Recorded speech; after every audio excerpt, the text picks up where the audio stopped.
به نام خدا، با تقدیم سلام و خسته نباشید خدمت همه شما شاگردای عزیز. خدا کنه همتان جور و صحتمند باشید. امروز یک درس جدید از مضمون ریاضی صنف دهم میخوانیم. این درس ما درباره طرق نوشتن و قیمت یک تابع شامل صفحه 73 و 74 کتاب ریاضی صنف دهم هست. کتاب هایتان را باز کنین و دقت کنین که درس امروز را یاد بگیرین. روز قبل با مفهوم تابع آشنا شدیم و گفتیم که عبارت از مجموعه‌ای هست، جوره های مرتبی هست که ناحیه تعریف یا دومین او تکرار نشده باشه و دومین در هر کدام از جوره های مرتب فقط یک رابطه با رنج داشته باشه. یک دومین تکرار شده ما نداشته باشیم که وقت مستابع گفتن نمیشه. با این موضوع آشنا شدیم.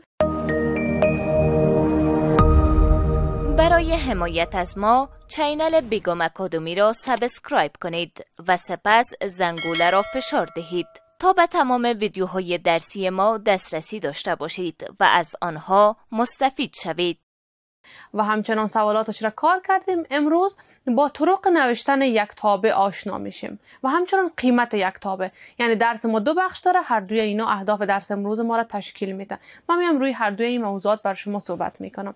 در نظر داشته باشین اگر من درباره طرق نوشتن تابع براتون بگویم شاگرد عزیز بر اولین بار یک ریاضیدان سوئیسی به نام ایولر نظریه داد و گفت که وای یک تابعی از x هست. وای را گفت تابعی از x هست. وای را به نام fx هم یاد کرد که مساوی به fx است. حال زمانی که ما تابع ها را نشان میتیم با fx نشان میتیم که نشان میده که وای تابعی از x هست. fx شاگرد عزیز بعضی اوقات از gx و hx هم استفاده میشه. یعنی اگر شما در سوالات اجزای بیشتر داشته باشین و این شکل هم براتون میآید، بفهمین که منظورش از تابع هست و اولین بار این موضوع توسط همه عالم بیان شده بود. حالا میایم درباره ای که طرق نوشتن تابع کدام ها هست صحبت میکنیم. شاگرد عزیز یک تابع با چند شیوه نوشته میشه. اولین شیوهی که ما برای نوشتن یک تابع به کار میبریم یا به خاطر ارائه یک تابع میگیم عبارت از شکل شفاهی هست. ما تابع را به صورت شفاهی بیان میکنیم به شکل عبارات بیان میکنیم و یک نوعی از ارائه تابع میباشه. نوع دوم را به نام نوع عددی یاد میکنیم. یعنی توسط اعداد و توسط یک جدول راه میشه.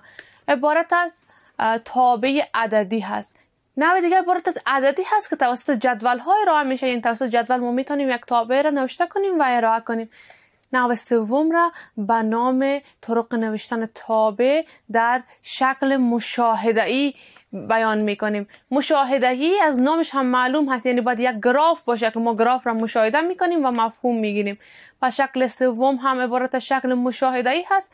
شکل چهارم را هم قرار میدیم و میگیم عبارت از شکل الجبری هست. در شکل الجبری ما توسط فرمول ها میتونیم که بیان کنیم. پس طرق نوشتن یک تابع به صورت عبارات هست، به شکل یک جدول هست، به صورت یک گراف هست و به شکل فرمول های الجبریک هست. شاگرد عزیز تمام اینا طرق نوشتن و ارائه یک تابع هست که ما میتونیم از اونا کار بگیریم. من میایم برای شما حال روی موضوع دیگه که عبارت از قیمت یک تابع هست صحبت میکنم. روی طرق نوشتن یک تابع بحث کردیم و فهمیدیم به شکل شفاهی، به شکل عددی، به شکل مشاهده‌ای و الجبری نوشته کردن میتونیم. حالا درباره این بحث میکنیم که چطور میتونیم یک تابع را قیمت بدیم. بر شما گفتم اولین بار زمانی که این موضوع بیان شده بود fx گفته شد که مساوی هست با y. پس من قیمت هایی را که دارم به جای x باید وضع کنم و برای تابع قیمتی که دریافت میکنم او را به نام fx یاد میکنم. توابع ما به صورت fx، hx یا gx ارائه میشه. این مثال که در کتابتان هست ببینین. برای ما گفته fx مساوی به x اومده و مثبت 3x منفی 2. شما f2 را پیدا کنین، f0، f منفی 3 و fa. متوجه میشم که قیمت هایی را که ما باید وضع کنم باید به جای x باشه. ما 2 را به جای x در تمام همین تابع وضع میکنم و fx را پیدا میکنم. پس میم شاگرد عزیز حل میکنم. f2 گفته، f خودش 2 میگیرم مساوی هست به جای x 2 ازم میکنم مربعش خودش مثبت خودش 3 خودش به جای x 2 منفی 2 هم نوشته میکنم. میگم f2 مساوی هست به 2 به توان 2 2 2 4 مثبت خودش 3 2 6 منفی 2 هم خودش 4 منفی 2 اینجا مثبت 6 اول میایم میگم 4 و 6 10 میشه 10 منفی 2 مساوی هست به 8. f2 را کشیدم که شده 8. پس حالا که f2 را پیدا کردم یک جزء را تانستم حل کنم میگم f2 شده 8. این را به نام قیمت تابع یاد میکنیم. پس ما این قیمت هایی را که وضع کردیم را به نام ساحه تعریف تابع و قیمتی را که دریافت میکنیم که f2 مساوی به 8 شده به نام قیمت تابع یاد میکنیم. میایم f0 را وضع میکنم. f0 مساوی هست به 0 مربع مثبت 3 ضرب 0 منفی 2. شاگرد عزیز 0 مربع 0 مثبت خودش 3 ضرب 0 0 منفی 2. در نتیجه من میتونم f0 را پیدا کنم میگم مساوی هست با منفی 2. 0 و 0 را که باز با منفی 2 جمع کنیم تغییری نمیاره f0 را یافتم منفی 2. جزء دیگر را میتونم f منفی 3 را پیدا کنم. f منفی 3 را میگم مساوی است با 0 مربع. اینجا ما باید با خود سوال اصلی قیمت گذاری کنم. منفی 3 را نوشته میکنم x مربع پس منفی 3 مربع مثبت خودش 3 ضرب منفی 3 منفی 2. شاگرد عزیز f منفی 3 مساوی هست با منفی به توان 2 مثبت 3 به توان 2 9 مثبت خودش البته مثبت ضرب اینی منفی منفی میشه. من میگم منفی 3 3 9 منفی 2 مثبت 9 منفی 9 منفی 2. شاگرد عزیز منفی 9 منفی 2 منفی 11 منفی 11 و 9 میشه منفی 2. f منفی 3 را من دریافت کردم که مساوی میشه به منفی 2. پس حال f منفی 3 را هم داریم. میایم جزء دیگر را کار میکنم که عبارت از fa هست. ما فرقی نمیکنه که از ما در سوال چی خواستم. ما باید به جای متحول x a وضع کنم فرقی نمیکنه a وضع میکنم میگم fa مساوی به a مربع مثبت 3a منفی 2. این هم عبارت از قیمتی هست که برای fa ما تانستم پیدا کنم. پس شاگرد عزیز با من هر قیمتی که داده شده بود به جای x وضع کردم و تانستم پیدا کنم.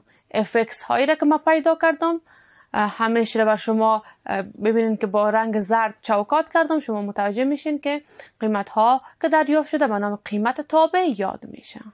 خب شاگردای عزیز سوال دیگه برای ما گفته fx مساوی به x مربع مثبت 3x مثبت 5 f منفی x f ضرب fx مثبت 3 و f2 را پیدا کنین.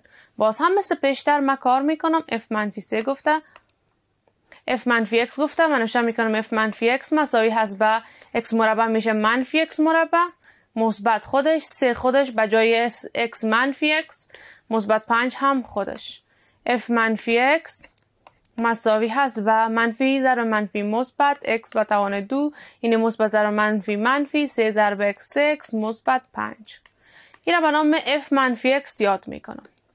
دیگه از f x مثبت 3 مساوی هست به جای x مربع ما x مثبت 3 کل مربع مثبت خودش 3 خودش به جای x مثبت 3 مثبت 5 هم خودش. خب شاگرد عزیز به خاطر که ساده بسازم x مثبت 3 کل مربع هست. این مربع تنها از یکی از اینا نیست از هر دوشان هست. شکل a مثبت b کل مربع را داره. من میگم x مربع x به توان 2 مثبت 3 ضرب 2 ضرب x که میشه 6x مثبت 3 به توان 2 3 3 هم 9 مثبت خودش 3 را داخل قوس ضرب میزنم 3 ضرب x مثبت ضرب مثبت 3 3 9 مثبت 5. میام ساده میسازم.